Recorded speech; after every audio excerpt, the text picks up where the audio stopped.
안녕하세요. 정도로 듣는 소리가 있습니다. 너 언제 시집 가니?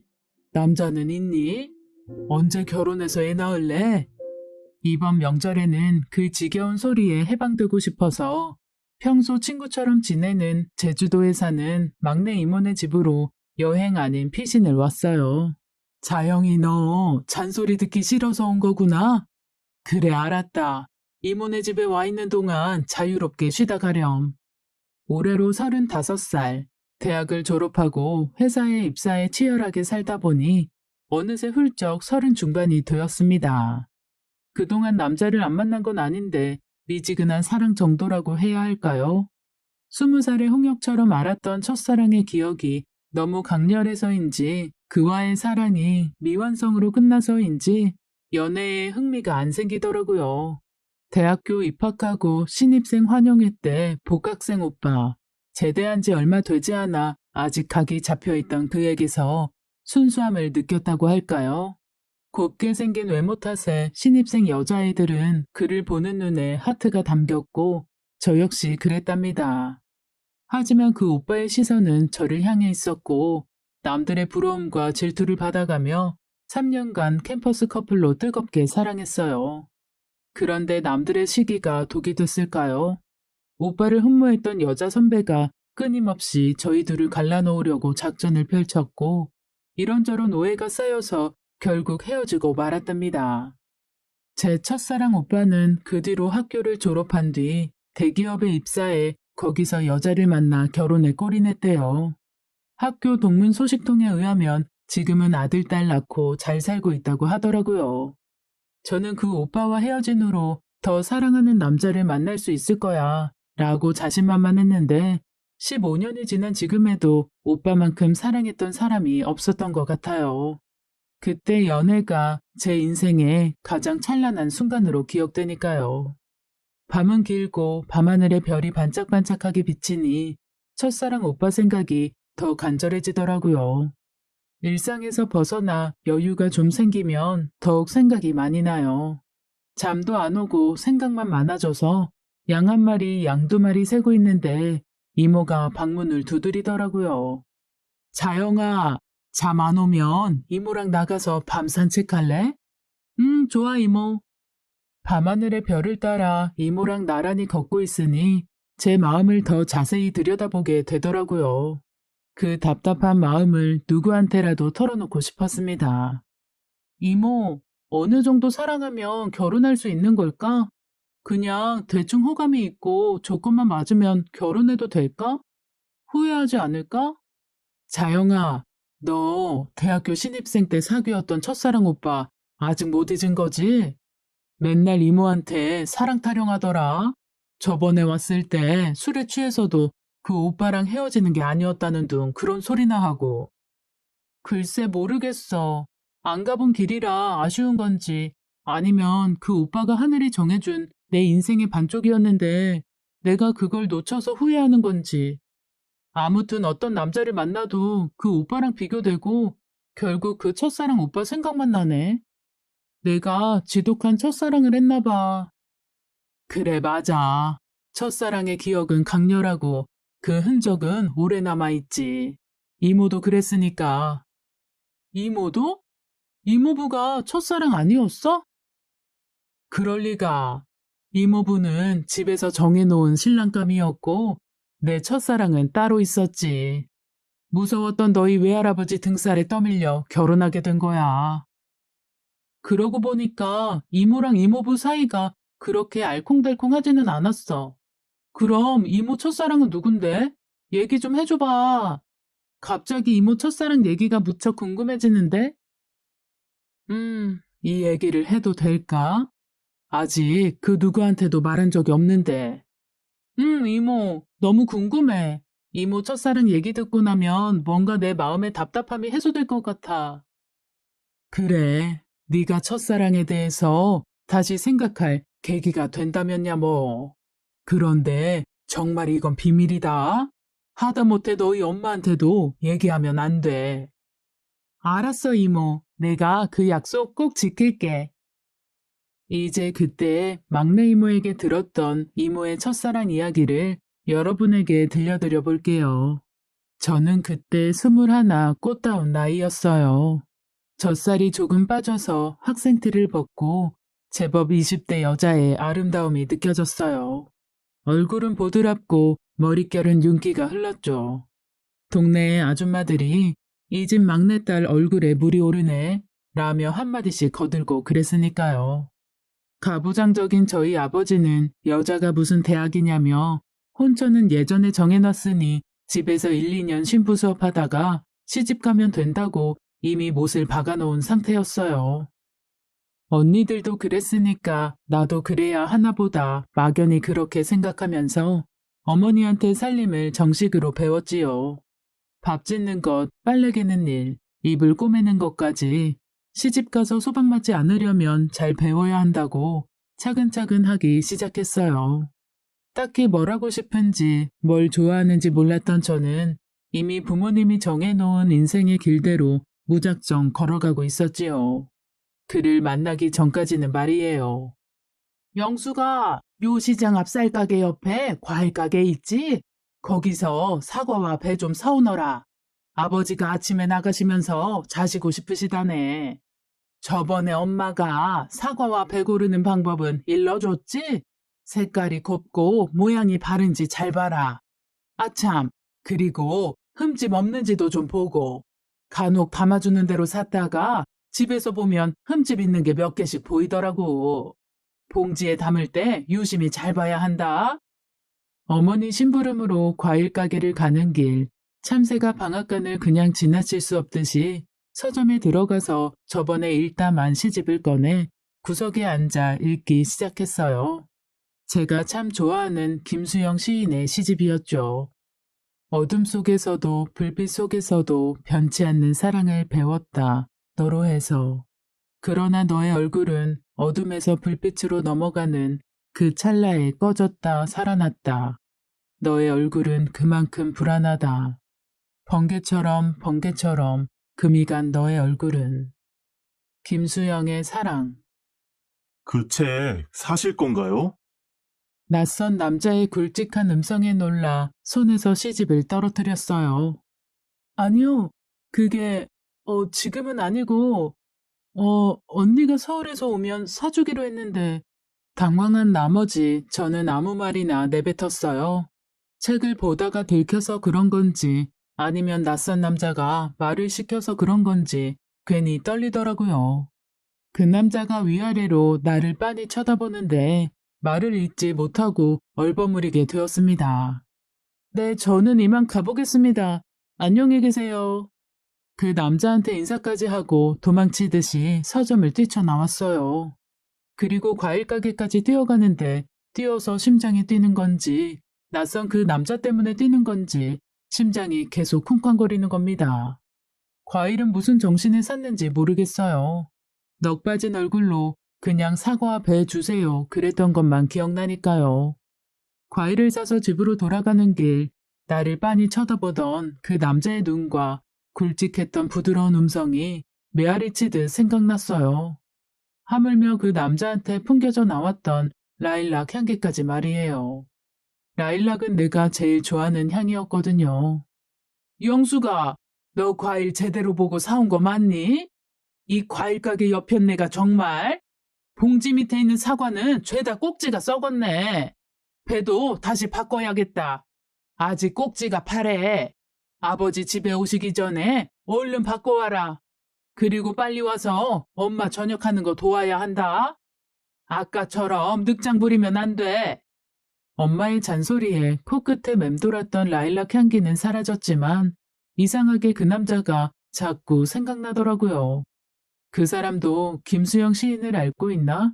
그 책을 왜 사려고 하지? 동네에서 못 보던 사람인데. 우리 동네는 어떻게 왔을까? 머릿속에서 그런 궁금증들을 주고받고 있을 때 나는 기겁을 했어요. 그 남자가 바로 제 앞에 있었거든요. 무슨 일로 오셨나요? 네?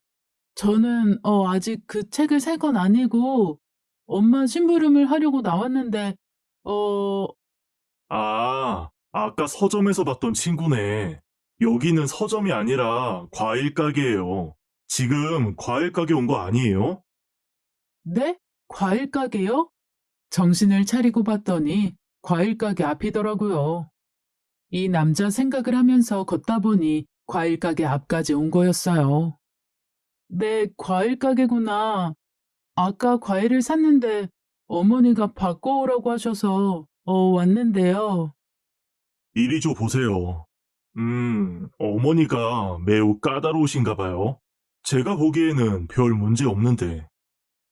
아, 그게 어머니가 과일은 흠이 없고 색깔이 예쁘고 그런 과일을 골라야 시집 가서도 소박 안 맞는다고. 뭐 소박이요?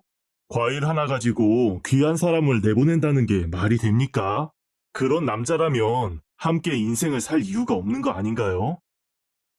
아, 그게 여기 있어요. 과일 좋은 것으로 바꿔드렸고요. 그리고 여기 이게 뭔가요?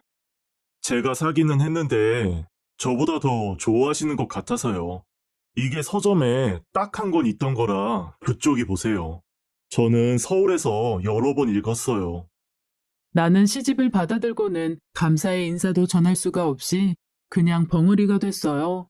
일단 받기는 받았는데 너무 놀라서 말이 안 나오더라고요.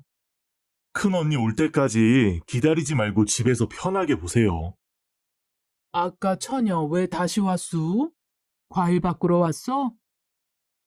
엄마, 사과 몇 개가 좀 그렇네. 내가 모양도 예쁘고 향기도 좋은 걸로 바꿔드렸어. 걱정하지 말고 어서 들어가서 쉬세요. 내가 마무리하고 들어갈게. 우리 엄마 새벽부터 너무 고단하셔. 말도 예쁘게 하는 우리 우영이 고맙다. 우리 아들 엄마 옆에 계속 있었으면 좋겠네. 그럼 처녀 잘 들어가요.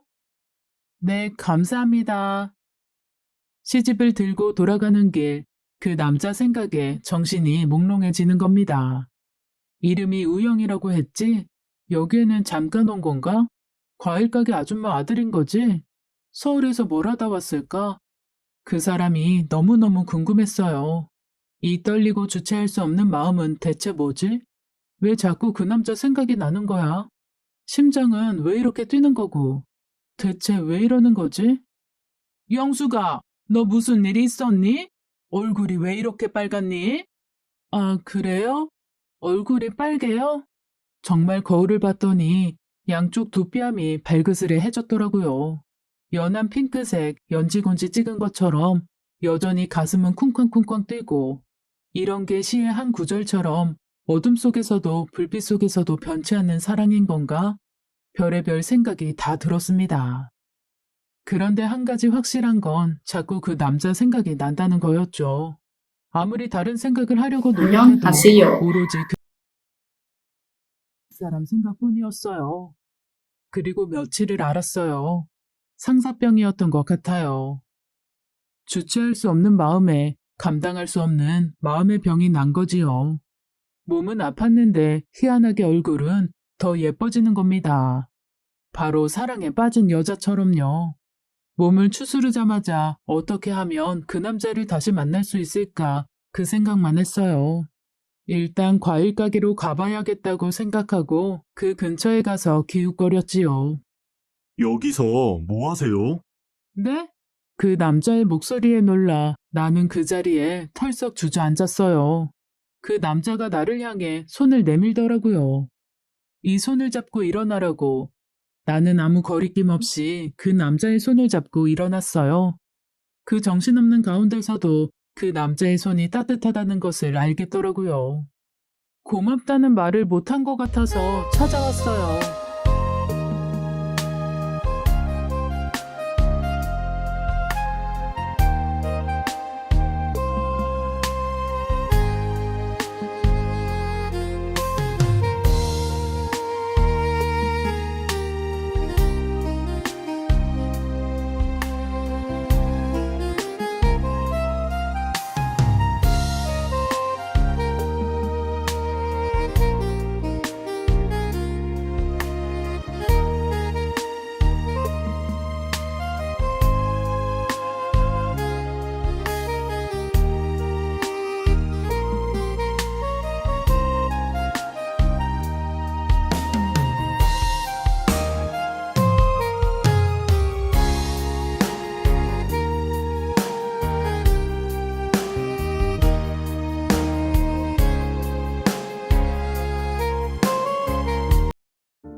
저도 뭔가 답례를 하고 싶기도 하고요.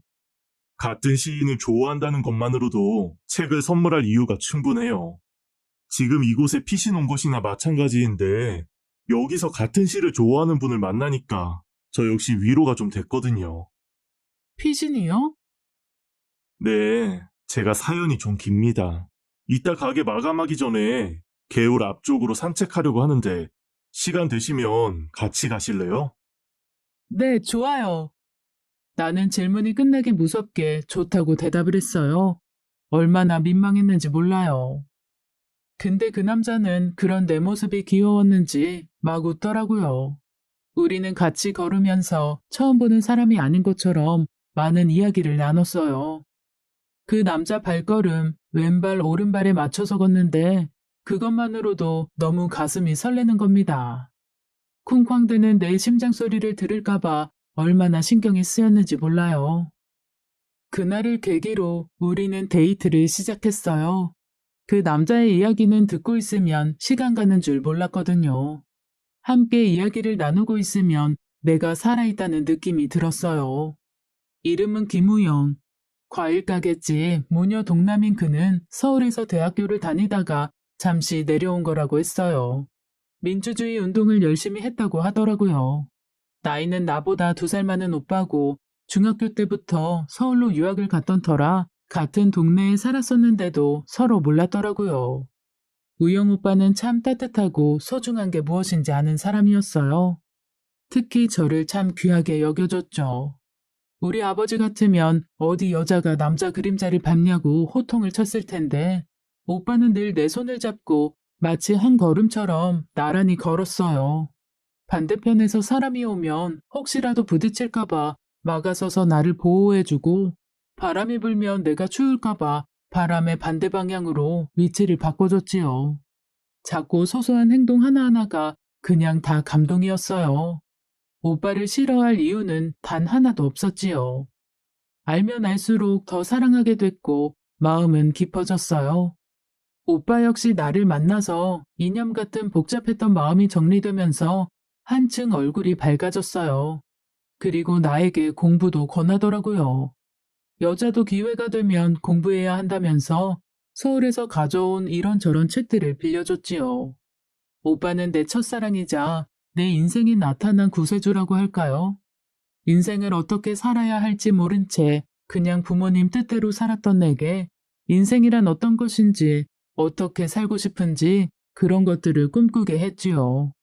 오빠를 알수록 오빠를 사랑할수록 나의 인생은 더욱 풍요로워졌어요. 그렇게 내 인생에서 가장 찬란한 시간을 보내고 있었는데 아버지가 청천벽력 같은 이야기를 하시는 거예요. 영수가 네 혼처 결정됐다. 추운 것만 지나면 혼례 올리자. 네? 결혼이요? 그래. 너도 이제 결혼해서 가정을 일궈야지. 준비해라. 아버지, 저 결혼 안 하고 싶어요. 어머, 얘 영수가 아버지한테 무슨 소리니? 이상한 소리 하지 말고 어서 들어가. 아버지의 불같은 성격을 아는 어머니는 나를 꾸짖으면서 상황을 종료시키더라고요. 저는 갑자기 닥친 상황에 절망스러웠어요. 화가 나고 답답하고 막막하고 어떻게 해야 할까 많은 생각이 오고 가는데 어머니가 제 방문을 열고 들어오시더라고요. 영수가 우리 집에서는 아버지 뜻을 거스르는 것은 안 된다는 거 알고 있지? 너희 언니들도 오빠들도 아무도 아버지 뜻에 거역한 자식이 없어.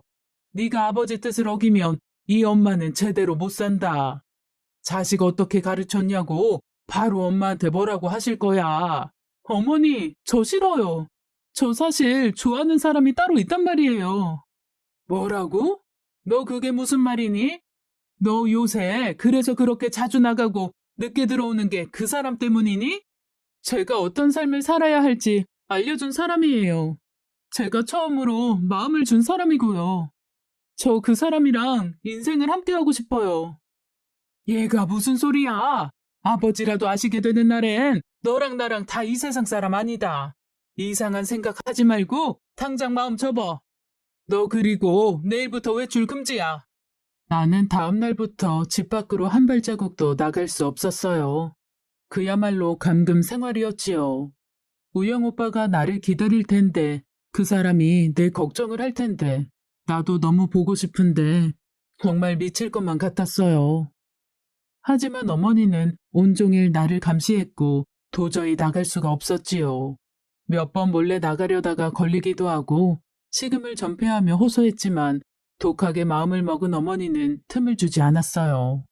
아버지 역시 굽지 않은 시선으로 나를 보셨지요. 내 말을 듣지 않으면 당장 호적을 파괴. 안녕하세요.